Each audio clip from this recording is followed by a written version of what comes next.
नमस्कार मंडळी, जनसंवादमध्ये आपलं स्वागत आहे. मी अशोक पवार व माझ्यासोबत जनसंवादचे संपादक व ज्येष्ठ पत्रकार सतीश भिंगे आहेत.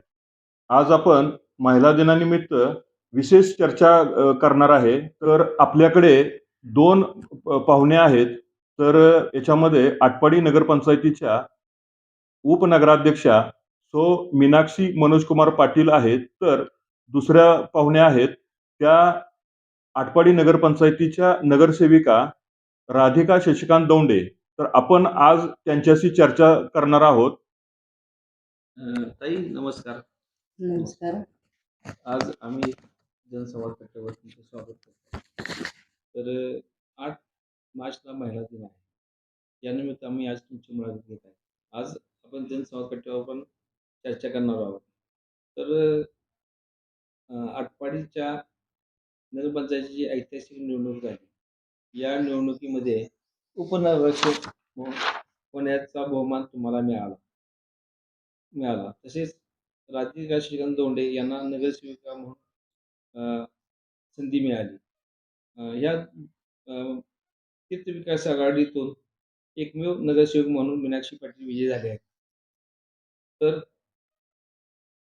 भाजपच्या सदस्य म्हणून राधिका दौंडे या निवडणूक विजयी झाले आहेत.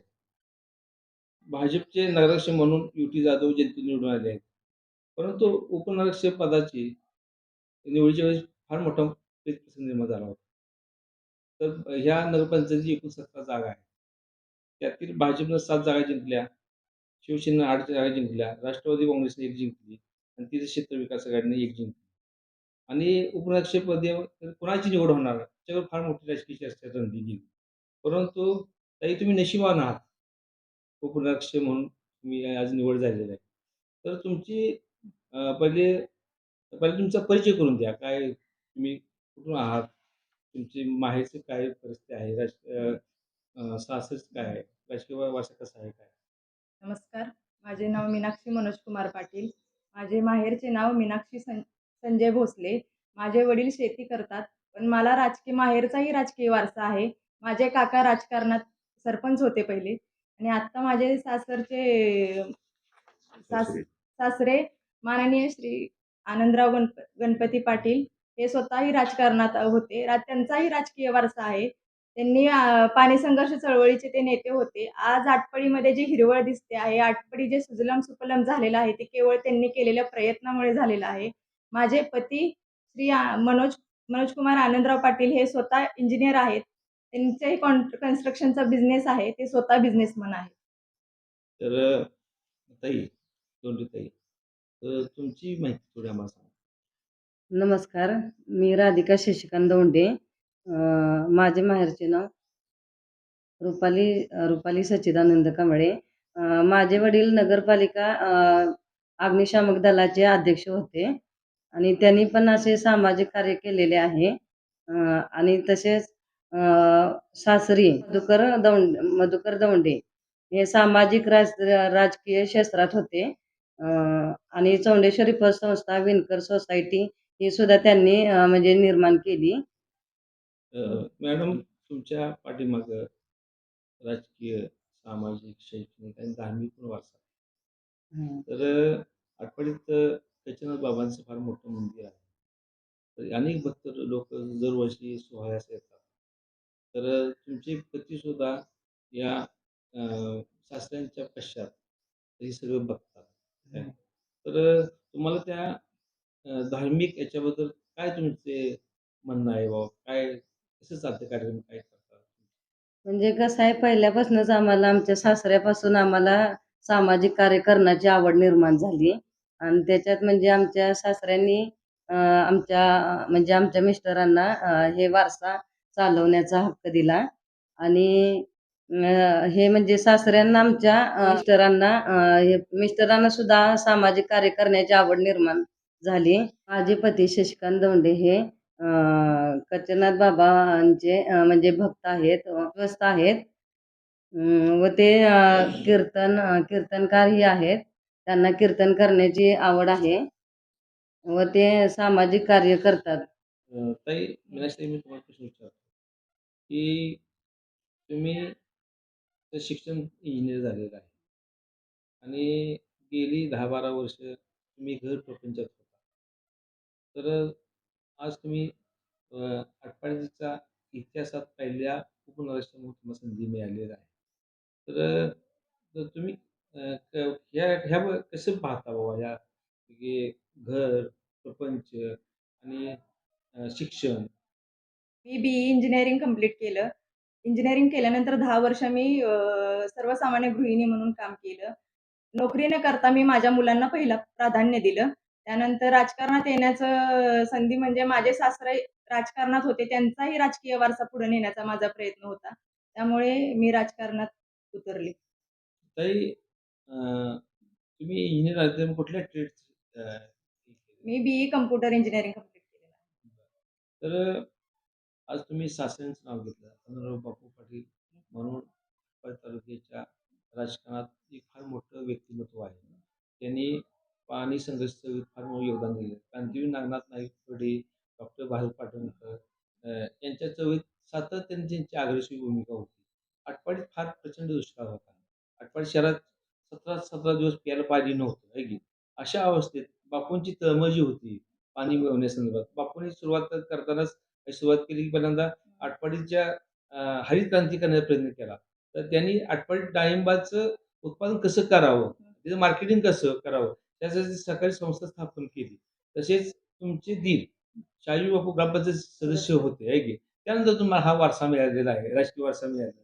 तर आता हा तुमचा राजकीय वारसा मिळाला, तुम्हाला संधी मिळाली. आता तुम्ही महिला म्हणून महिलांसाठी काय करणार आहात?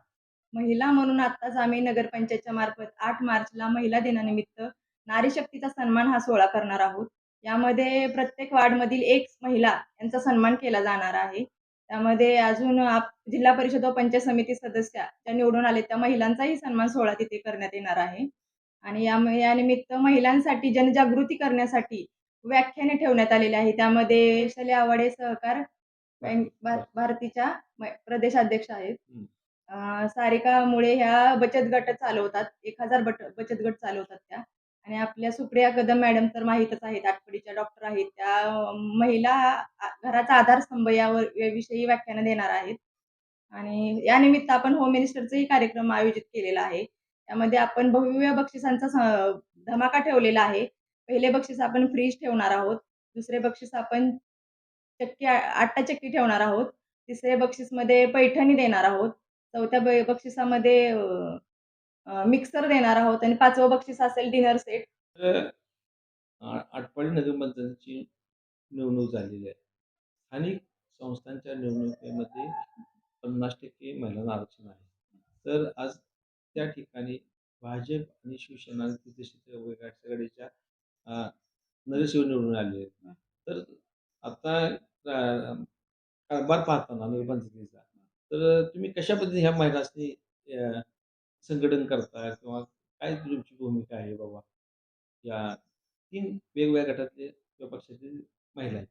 आटपाडी शहराचा विकास हेच आमचं प्राधान्य राहील. आम्ही सर्व महिला एकत्र बसतो, चर्चा करतो. आटपाडीतील महिलांच्या सर्व समस्या जाणून घेतो. आता आटपाडीमध्ये समस्या म्हणजे प्रत्येक चौकामध्ये महिलांसाठी शौचालय नाही. त्याविषयी ते आम्ही लवकरात लवकर त्याच्यावरती काम करू. नगरपंचायतमध्ये महिलांची संख्या 9 आहे. त्यामध्ये भाजपचे 4 आहेत आणि शिवसेनेच्या 5 आहेत. निवडणूक झाल्यानंतर आम्ही हे पक्ष पार्टी पूर्ण विसरलेलो आहे. आम्हाला आटपाडीतील महिलांच्या समस्या जाणून घेऊन त्यावरती उपाययोजना करायची आहे. आता आटपाडी नगरपंचायतमध्ये प्रत्येक चौकामध्ये महिलांसाठी स्वतंत्र शौचालय नाही. तर त्याविषयी आम्ही नगराध्यक्ष सरांशी बोललेलो आहोत. तर आज महिला दिन आहे. आटपाडीत अनेक अ, वेगवेगळ्या कारणामुळे आटपाडी तालुक्याची ठिकाणं आहेत. तर वेगवेगळ्या ठिकाणातून सकाळी शाळेला जाणाऱ्या मुली येतात, विद्यार्थिनी येतात. त्यानंतर अनेक नोकरवर्ग येतो. शनिवारी आठवडा बाजारासाठी मंडईत अनेक महिला व्यवसाय करण्यासाठी येतात. तर ते त्यांच्या फार गैरसोय आहेत, असं वाटतं.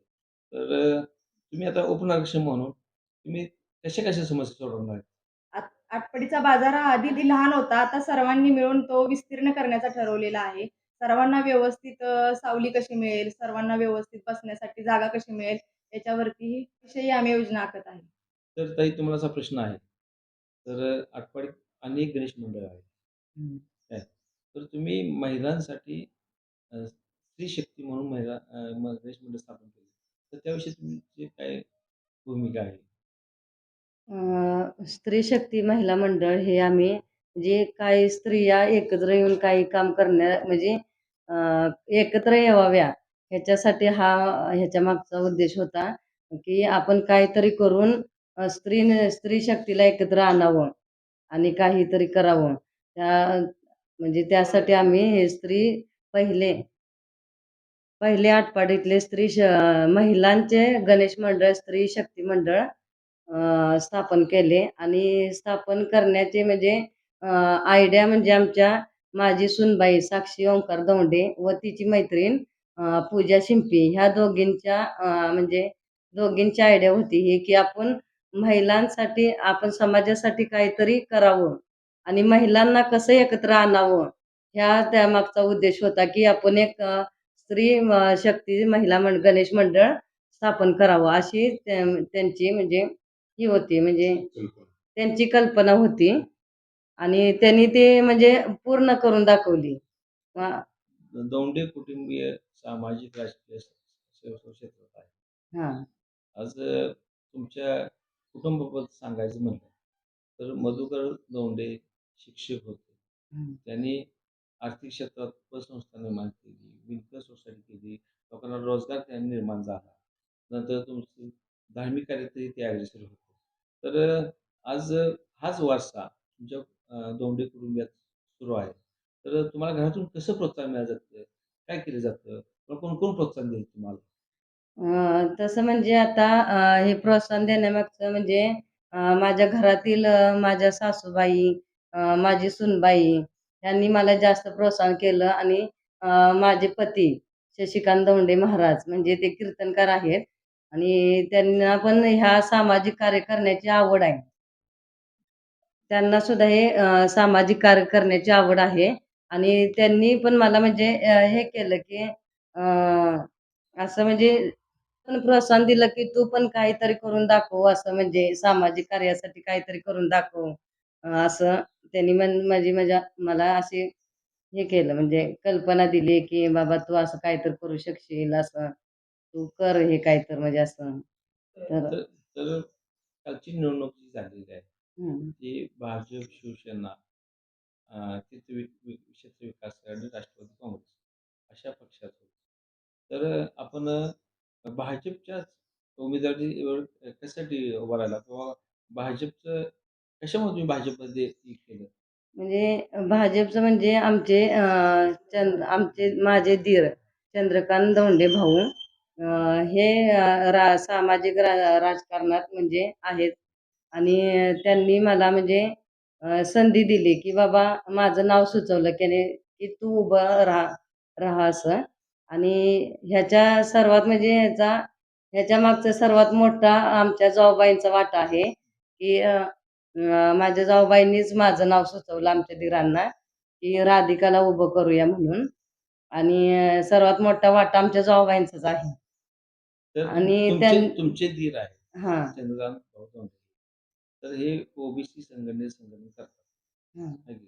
तर ते कोणाच्या नेतृत्वाखाली कसं ते काम करत आहेत? भाजपचे नेते आमदार माननीय गोपीचंद पडळकर साहेब व अमरसिंह बापू साहेब यांच्या नेतृत्वाखाली ही निवडणूक झालेली आहे आणि तुम्ही कुठल्या प्रभागातून निवडणूक लढवली? मी 10 नंबर वार्डातून निवडून आलेली आहे. माझ्या पुढं कोण होतं हे मला काही माहित नव्हतं. पण मला नगरपंचायतीचं काम करायचं आहे, निवडून यायचं आहे एवढंच माझ्या म्हणजे हे होतं. तर या निवडणुकीत तुम्ही महिला म्हणून उमेदवार आहात. तर निवडणुकीचं तुम्ही कशा पद्धतीने निवडणुकीत सहभाग घेतला? दररोजचा घर, प्रपंच मोठी फार जबाबदारी असते महिलांवर आणि स्वतःचं दिवसाचं सगळं घरातलं सगळं स्वयंपाकापासून मुलांचं सगळं बघत तुम्ही किती तास दररोज प्रचार करत होता? किंवा काय तुम्ही केलं या निवडणुकीत? सांगा मॅडम. आमचा पक्ष असल्यामुळे आम्हाला चिन्ह 4 दिवस आधीच मिळालं होतं. त्यामुळे 4 दिवस आधीच आम्ही प्रचाराला चालू केलं होतं. आणि या सर्वामध्ये हरीचा वाटा म्हणजे माझे सासरे आणि माझे पती यांचा आहे. कारण त्यांनी मुलं सांभाळण्यापासून सगळं काम केलेलं आहे. त्याच्यामुळे मला ह्या सगळ्या गोष्टी शक्य झालेल्या आहेत. तुम्ही काय सांगता निवडून? निवडणूक जनतेने ठरवलेली होती. जनतेने मला निवडून दिलेले आहे आणि एक म्हणजे हे काही एकट्याचं काम नव्हे. निवडून येणे म्हणजे काही एकट्याचं काम नव्हे. त्याच्या पाठीमागं भरपूर जणांनी मेहनत घेतलेली आहे आणि भरपूर जणांनी कामही केलेलं आहे. तर आता नगरपंचायत आटपाडी चा विकासची अपेक्षा सर्वांना आहे. देशात भाजप आहे, राज्यात भाजप आहे आणि भविष्यात जिल्हा परिषद भाजप सत्ता येण्याची शक्यता आहे. तर तुम्ही आता ह्या 5 वर्षात महिलांसाठी नेमकं काय करणार आहात? पुढील 5 वर्षाच्या काळामध्ये महिला व बालकल्याण खात्याअंतर्गत आम्ही महिलांसाठी उपक्रम राबवणार आहोत. त्यामध्ये महिलांच्या काय डिमांड असतील, तसे ह्या वर्षी महिलांमधून आलेले आहे, की आरी वर्कचे क्लासेस घेऊया काय, म्हणजे महिलांना स्वयंरोजगार उपलब्ध होईल अशा उपक्रम आम्ही राबवणार आहोत. तर समाजात आज पाहिलं गेलं तर स्त्रीवर प्रचंड अत्याचार होतो. अनेक वाईट घटना घडतात. आपण राज्यात आणि देशात पेपर वाचला की फार महिलांवर अन्याय होतो. तर तुम्ही विद्यार्थ्यांसाठी काही वेगळी आटपाडीत काही वेगळं संरक्षण काही करणार आहात का? आटपाडीमध्ये आम्ही कराटे प्रशिक्षण राबवणार आहोत किंवा महिलांसाठी स्वयंसंरक्षणाचे धडे दिले जातील आणि ज्या पोलीस भरती करते त्या महिलांना आम्ही प्रोत्साहन देऊ. तर मॅडम तुम्ही कुठली सामाजिक उपक्रम करणार आहात? तुमच्या माझ्या रोजच्या जबाबदारीतून मी महिलांना एकत्र जमवण्याचा प्रयत्न करते व त्यांच्या समस्या सोडवण्याचा सुद्धा प्रयत्न करते व असं सर्व महिला एकत्र आणून हळदी कुंकूचा कार्यक्रम करणे वगैरे असं म्हणजे माझी करायची इच्छा असते की तर आज महिलांच्या आरोग्य तर आरोग्य काय उपक्रम राबवणार? पण पुढच्या काळामध्ये आम्ही महिलांसाठी आरोग्य शिबिर राबवणार आहोत. अक्षरेचे ग्रामदैवत उत्तरेश्वर देवस्थान आहे. यामध्ये कार्तिक महिन्यात प्रत्येक वर्षी यात्रा भरते. यामध्ये सांस्कृतिक कार्यक्रमाचं आयोजन केलेलं असतं. तर आम्ही महिलांसाठी स्वतंत्र व्यासपीठ देणार आहोत. तर महिला दिनाच्या पार्श्वभूमीवरती आज आपल्याकडे विशेष पाहुणे उपस्थित होते आणि त्यांच्याशी आमचे ज्येष्ठ पत्रकार सतीश भिंगे यांनी संवाद साधला आणि त्यांना बोलतं केलं. तर अशाच पाहुण्यासह आपण पुन्हा पुढच्या कार्यक्रमामध्ये भेटणार आहे. तर हा कार्यक्रम आपल्याला कसा वाटला याबद्दल आपल्या प्रतिक्रिया आणि सूचना आपण आम्हाला कमेंट बॉक्समध्ये कळवाव्यात. तोपर्यंत नमस्कार.